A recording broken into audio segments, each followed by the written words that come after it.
చేసే మనసు కలిగి ఉండాలా, సత్క్రియలు చేసే మనసు కలిగి ఉండాలా, ఇతరులకు మేలు చేసే మనసు మనకు ఉండాలా, ఇతరులకు సహాయం చేసే మనసు మనకు ఉండాలా. మత్తయి సువార్త 25వ అధ్యాయం 24వ వచనం చూద్దాం. మత్తయి సువార్త 25వ అధ్యాయం 24వ వచనం ఒకసారి చూద్దాం.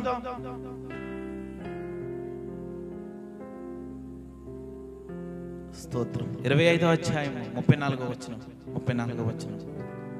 అప్పుడు రాజు తన కుడివైపున ఉన్న వారిని చూచి, నా తండ్రి చేత ఆశీర్వదింపబడిన వారులారా రండి, లోకం పుట్టినది మొదలుకొని మీ కొరకు సిద్ధపరచబడిన రాజ్యమును స్వతంత్రించుకొనడి.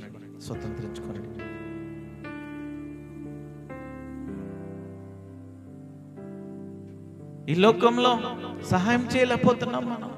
ఆ కింద వచనాల్లో చూస్తే, నేను ఆకలి కొంటిని, మీరు నాకు భోజనం పెట్టారు, దప్పికొంటిని, నాకు దాహం ఇచ్చారు, పరదేశినై ఉంటిని, నన్ను చేర్చుకున్నారు,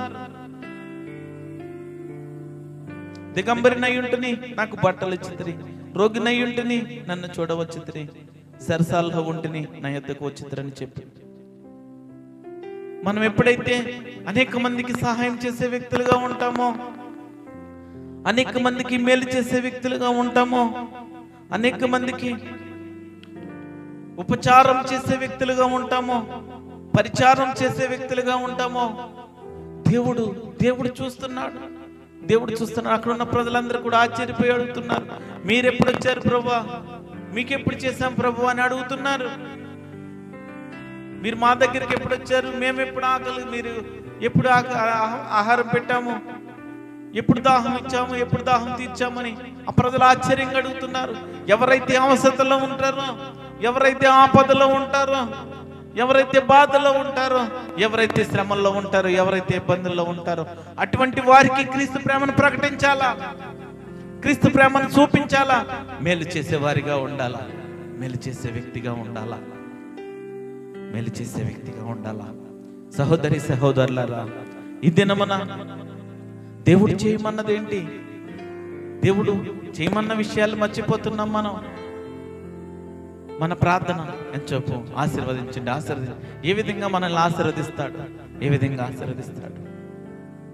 ఆశీర్వదిస్తాడు.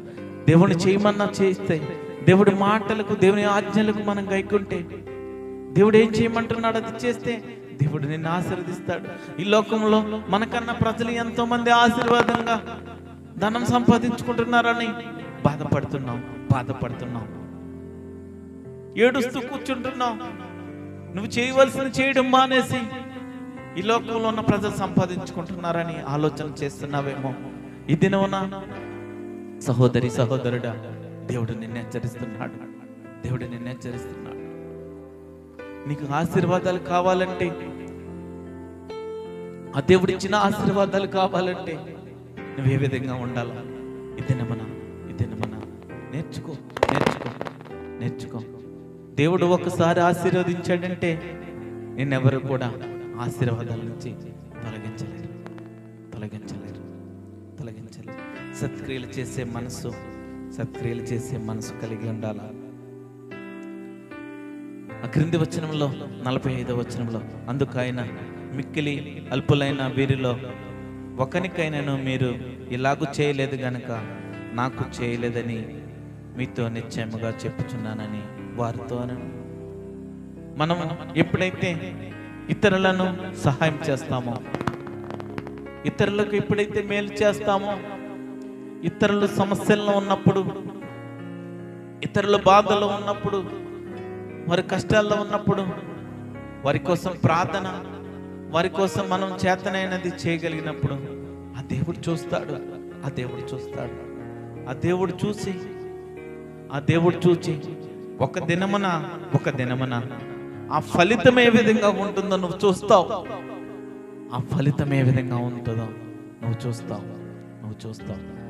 ఈ దినము నుండి సంఘంలో ఉన్న వ్యక్తులు, యూట్యూబ్లో చూస్తున్న ఆ ప్రజలందరూ కూడా నేర్చుకోవాలి. దేవుడు నిన్ను ఆశీర్వదించాలంటే ఆశీర్వాదాలు ఊరికే రావు. ఆశీర్వాదాలు రోడ్డున పోతే దొరికేవి కాదు. ఆశీర్వాదాలు డబ్బుతో కొనుక్కుండేవి కాదు. దేవుడిచ్చే ఆశీర్వాదాలు ఏ విధంగా ఉంటాయంటే, ఆ శక్తి కలిగిన దేవుడు, శక్తి కలిగిన దేవుడు. దేవుడు నిన్ను బ్లెస్ చేశాడంటే, దేవుడు నిన్ను హెచ్చించాలని కోరుకున్నాడంటే ఈ లోకంలో నిన్ను ఎవరు ఆపలేరు. ఈ లోకంలో అంత దీవెనకరంగా నిన్ను ఉంచుతాడు, అంత దీవెనకరంగా నిన్ను ఉంచుతాడు. దావీదును రాజును చేశాడు, యోసేపును రాజును చేశాడు. యోసేపుని వారి జీవితాల కోసం ఎప్పుడైనా ఆలోచన చేసావా? సమూయేలు కోసం ఆలోచన చేసావా? వారి పరిస్థితి ఏంటి?